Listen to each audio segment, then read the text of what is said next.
Shalom saudaraku yang dikasihi Tuhan Yesus Kristus. Selamat pagi, salam sejahtera untuk kita semuanya. Selamat datang kembali di Renungan Rohani pagi hari ini. Semoga saudara yang terkasih dalam keadaan sehat selalu. Kiranya damai dan sukacita Roh Kudus melimpah di dalam hati dan pikiran saudara saat ini. Sebelum kita mulai renungan pagi ini, marilah kita bersama-sama berdoa. Tuhan Yesus, terima kasih sudah membangunkanku pagi hari ini. Terima kasih atas penyertaan dan perlindungan Tuhan. Semua karena karunia Tuhan aku dapat bangun dengan pagi hari ini. Aku menyerahkan seluruh aktivitasku hari ini ke dalam kuasa tangan Tuhan. Jauhkanku dari yang jahat, ya Tuhan.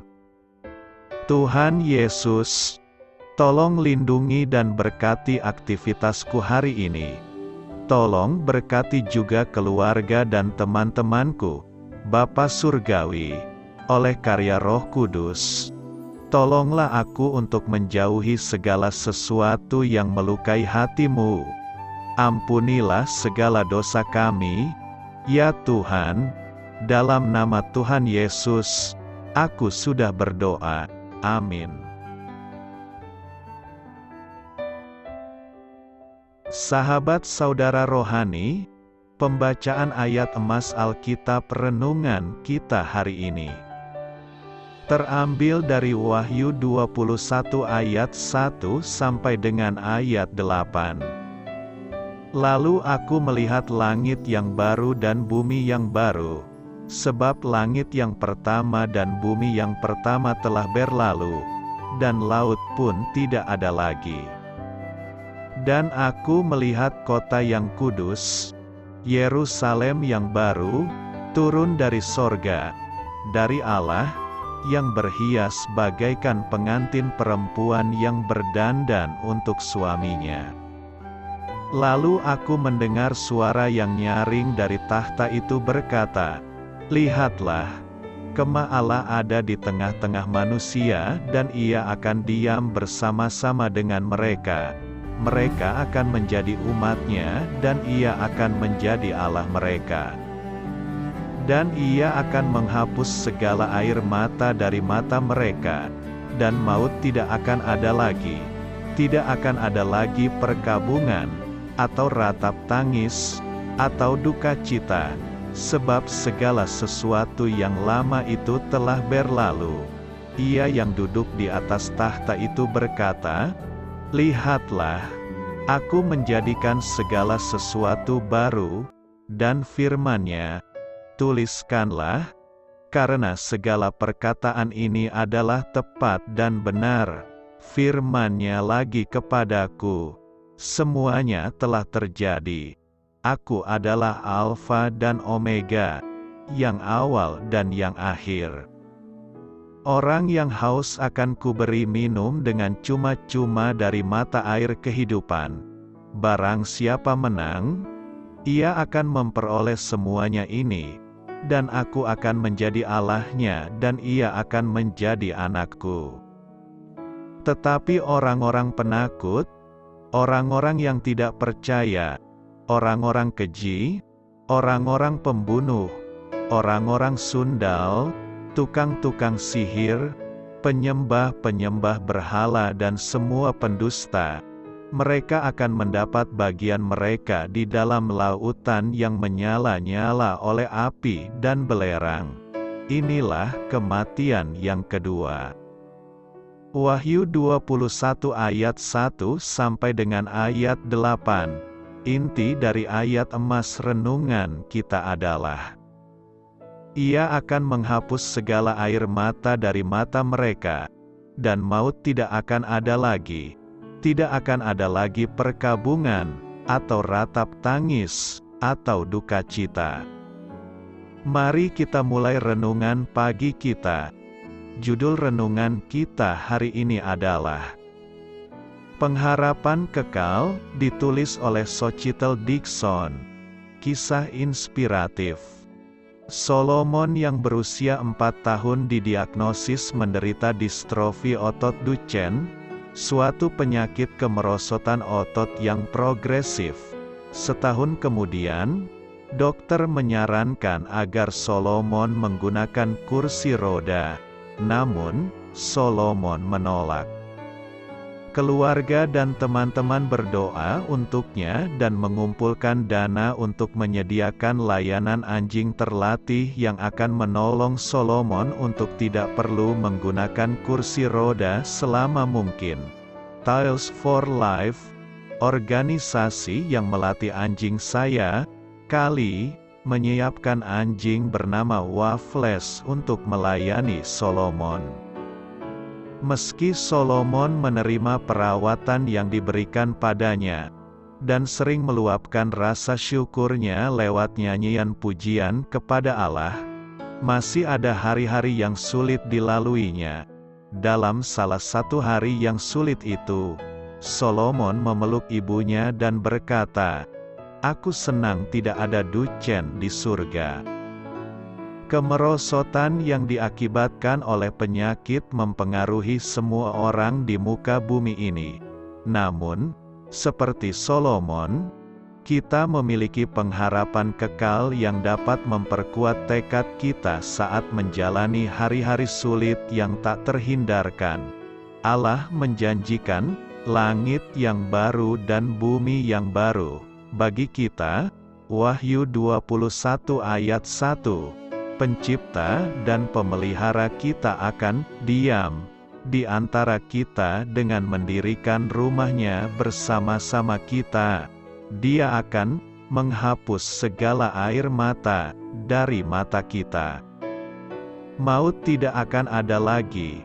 Tidak akan ada lagi perkabungan, atau ratap tangis, atau duka cita saat penantian kita terasa terlalu berat, atau terlalu lama.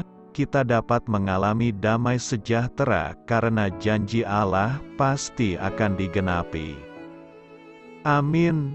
Marilah kita renungkan di dalam hati kita. Bagaimana Anda dapat terhibur dengan mengakui janji Allah untuk memberikan langit baru dan bumi baru? Bagaimana Anda dapat menyemangati seorang teman yang sakit dengan pengharapan kekal akan janji-janji Allah? Hal ini patut kamu ketahui. Untuk memahami kitab Wahyu, kita dapat terbantu dengan mengenali bahwa di dalamnya terkandung banyak acuan kepada bagian-bagian perjanjian lama, nubuatan Yesaya, Yehezkiel, Daniel, dan Zaharia bergema di sepanjang kitab Wahyu. Perhatikan dua di antaranya dalam Wahyu 21, ayat 1. Lalu aku melihat langit yang baru dan bumi yang baru, menggemakan Yesaya 65 ayat 17 yang isinya, sesungguhnya, aku menciptakan langit yang baru dan bumi yang baru. Lalu, Wahyu 21 ayat 3, lihatlah, kemah Allah ada di tengah-tengah manusia dan ia akan diam bersama-sama dengan mereka, terdengar seperti Yehezkiel 37 ayat 27 yang isinya, tempat kediamanku pun akan ada pada mereka dan aku akan menjadi Allah mereka dan mereka akan menjadi umatku. Saya memiliki kisah inspiratif yang dapat memotivasi Anda. Pada tahun 1991, seorang gitaris terkenal asal Inggris, Eric Clapton, sangat berduka ketika putranya, Connor yang berusia 4 tahun, tewas karena terjatuh dari jendela apartemennya. Sebagai sarana untuk menyalurkan duka citanya, Clapton menulis syair lagu dengan nada kesedihan yang mendalam, Tears in Heaven. Tampaknya setiap nada dalam lagu itu mengandung kepedihan dan kehilangan yang hanya dapat dimengerti oleh orang tua yang pernah kehilangan anak. Namun yang mengejutkan, Beberapa tahun kemudian dalam sebuah wawancara di televisi, Clapton mengatakan, dalam beberapa hal, lagu itu sebenarnya bukanlah lagu yang mengandung kesedihan, melainkan lagu yang penuh keyakinan. Ketika dikatakan bahwa tidak akan ada lagi air mata di surga, menurut saya itu adalah lagu optimisme, yaitu tentang pertemuan kembali. Pemikiran tentang reuni surgawi sungguh menguatkan.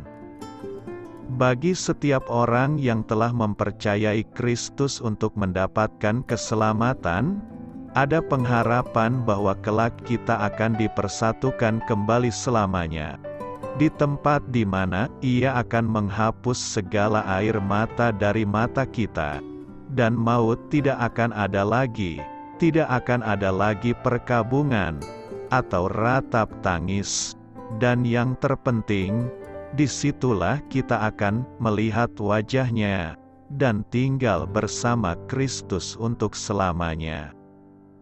Kalau kita mengalami kehilangan dan duka cita, ratap tangis dan perkabungan, alangkah menghibur bila kita mengetahui bahwa Kristus telah membeli sebuah rumah surgawi bagi kita yang di dalamnya tidak ada lagi ratap tangis.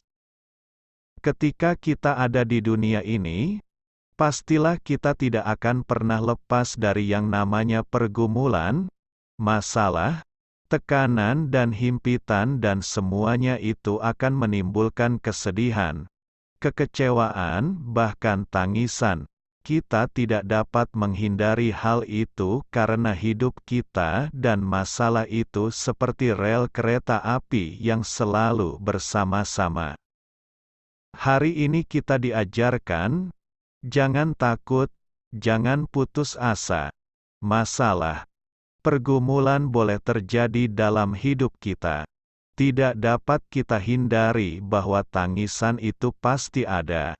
Namun kita tidak boleh berlama-lama beredam dalam kesedihan itu, bangkit kembali, terus maju sampai akhir karena kita yakin dan percaya bahwa setiap air mata kita akan diubah menjadi tarian dan sukacita yang besar di surga nanti.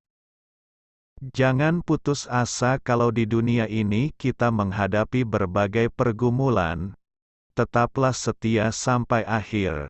Sebab di surga nanti air mata kita akan diganti dengan tari-tarian dan sukacita. Selamat berkarya untuk Tuhan. Amin.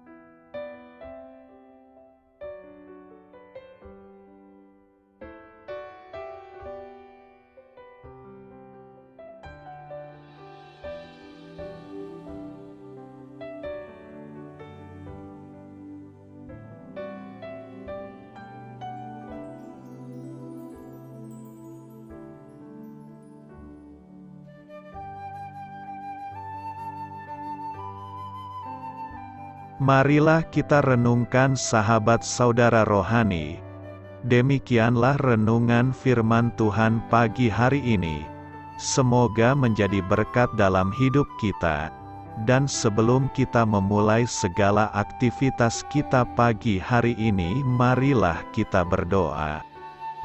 Selamat pagi Bapa, malam hari telah berganti pagi. Kehidupan baru telah Engkau berikan kembali bagi kami. Bapa Surgawi, tolonglah aku menyadari kebutuhan orang lain, supaya aku dapat membagikan apa yang telah Engkau berikan kepadaku.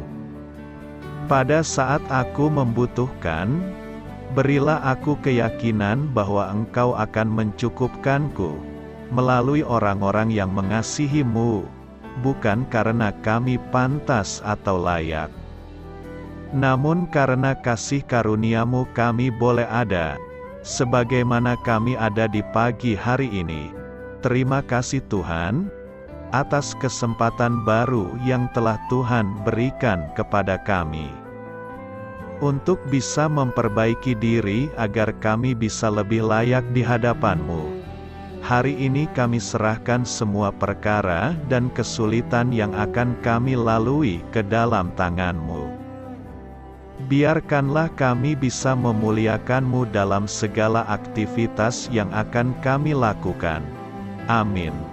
Biarlah firman Tuhan menjadi pengingat untuk kita semua, bahwa tuntunan dari Roh Kudus akan selalu memberi jalan keluar bagi setiap permasalahan hidup kita, dan memberi kedamaian di hati kita. Sampai jumpa di renungan pagi saudara rohani berikutnya. Kiranya Tuhan selalu memberkati saudara semua hari ini. Amin. Shalom.